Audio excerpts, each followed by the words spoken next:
Everyone, this is Eddie with Joe's Gaming and Electronics, and today I'll be showing you guys how to reset your Galaxy Buds Pro. So, to get started, you'll go ahead, open up your app, the Galaxy wearable app, and we'll go ahead and input our screen recording here. Open up your app. Here your buds will pop up. Open your buds.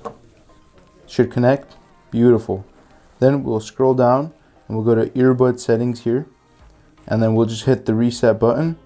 Hit reset. It'll run through its process. Beautiful. Very quick and easy to do. So now if you're like selling them or you just want to repair, whatever your case may be, very easy, simple process.